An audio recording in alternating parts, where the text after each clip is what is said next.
Hello and welcome to the Happy Homemaker. Today I'm going to be showing you how to make this Vietnamese avocado smoothie. Here's the list of ingredients and let's get started. I'm starting off by getting my ingredients prepped and I'm just slicing open my avocados and remove the seeds. Add your condensed milk to the measuring cup and your milk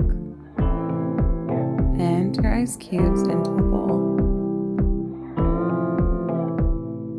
And now add your milk to the blender.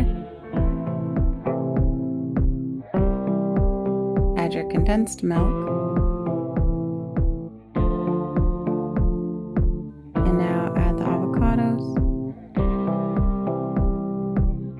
And lastly, the ice and blend. I blend for about 1 minute.